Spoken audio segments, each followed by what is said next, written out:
What's going on, guys? So first and foremost, if you're new here, I appreciate you subscribing to the channel, and I hope you can appreciate the subpar content I usually put out. This is my neighbor's cat. She's super cool. She's deaf.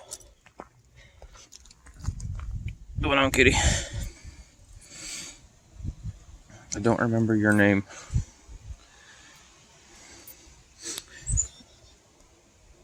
Yeah, Darla. Hello, Darla. Anywho, this video is going to be about. Oh, I left my water bottle. Let me clear this off. Gotta look professional, you know. So this is how to run a 21-inch front wheel on your Road King / touring model. Light the smoke. So I guess this will be our surprise guest. So these are Ultima King spoke, and there's 50 spokes. There's got to be Ultima 50 spoke King spoke. I don't know, but there's 50 of them. And I got 21 by 3.5 front, and the 16. I think it's a 3.5 rear. It's whatever the stock size is. But the front, the stock bolted right up. It's awkward by yourself, but you can do it. So the Ultima King spokes. If I had to do it again, I'd probably go with Ride Rights. Ride Right. But they like to rust. Like right in here. Like in the little pocket where the spokes go in. There's this stuff called Neverdol. It's like a metal polish. It takes it right off. I left mine out for a couple of months. Kind of forgot about them after I ordered them. But as far as actually running the 21-inch front, this is an 04. I did need a fender lift. If you don't want to do a fender lift, I've been told you can bore this hole out a little bit, and it should be fine. I didn't want to drill into my new paint. Turns out my fork shields are going bad, and I bottomed out like a son of a bitch on a nasty pothole. But it's an 04 with 52,000, so I mean, what can you do? But as far as actually running it goes, it bolted right up. It did move without the fender lift. It just rubbed a little right here in the back. That's why I needed the fender lift. I'm sure you could just bore it out and it'd be fine. It could be the reason why it bottomed out too, but if you look at it, it only lifted it from here to here. So it's really not that much of a lift. It still looks really good. It has that nice lowered tucked look. Like I said, if I had to do it again, I'd buy some nicer wheels. But the Ultimate King spokes are a very budget-friendly option. If I remember right, it was right around the neighborhood of $600 for the front and the back. So you get a matching set of Ride Rights. For the kit, I think it's $1,300 or $1,400. I'd have to double check. But it's not cheap. But they are very, very nice wheels. I met a guy with a deluxe that had some Ride Right spokes on his, and they were gorgeous. But as far as running it, it's super easy. Just like I said, even with newer bikes, you got to get a fender lift because the newer fenders are a little smaller. I don't remember the year they changed. Just bear that in mind. I've heard of people who don't have to have one. Maybe it boils down the tire or how big the actual wheel is. I mean, this could be a 21.2 for all we know. But yeah, I forget what size this tire is actually. One sec. My luck, it's probably hidden in the fender somewhere. I don't know, but it's a Shenko. It seems to be holding up.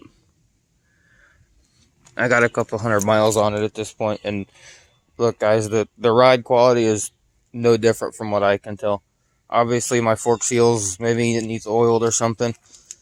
I haven't really noticed a difference. Maybe they've been bad this whole time, and that little bit of fender lift just caused the fender to bottom out. I don't know. Either way, it's going in toward the end of the month to get fixed.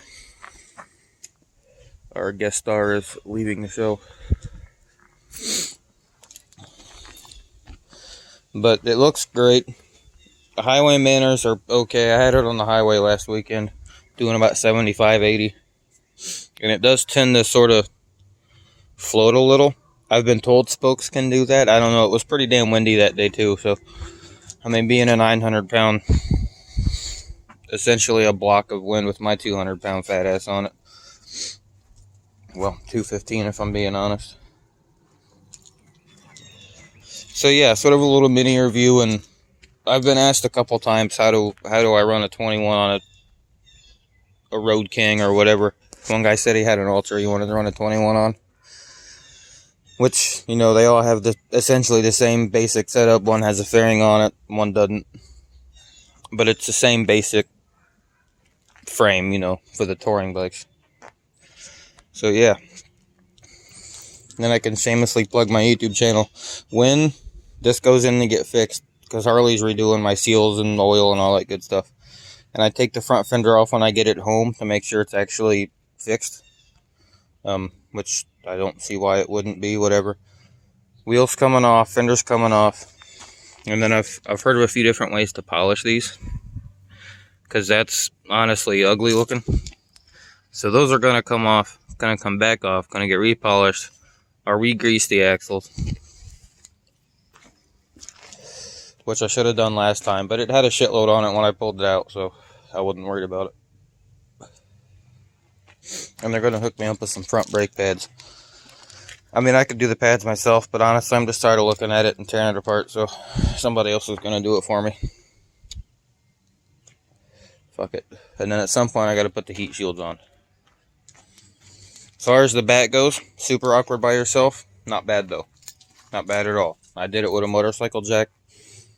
I did it right there when I pulled it out to see it in the sunlight, and I did it in the garage. So it's possible.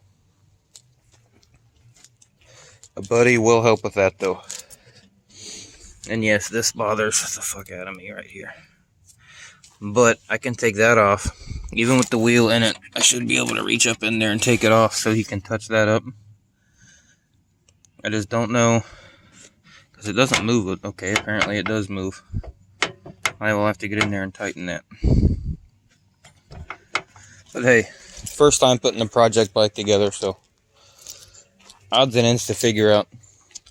And as I come across little problems and things that I've done, you guys can see it, because I don't hide anything I do. If I fuck it up, I'll just tell you so you don't make the same mistake when you're putting your bike together. Other than that, couldn't really be happy with how it came out. I do have plans for a seat in the works. Get it reupholstered, because that seat looks like shit now. Plus, it's not the most comfortable being a stock 52,000 mile Harley seat from 17 years ago. So, more or less odds and ends, but it runs good, rides good. Absolutely love it. Keep you guys updated. Appreciate the views. And thank you to all my new subscribers. I got my GoPro charged, so Saturday, going to be doing some Sportster shit. I'm currently pointing toward the garage, even though you can't see it. So stay tuned, and we'll see how good I am in editing videos. Appreciate and love you guys. Bye.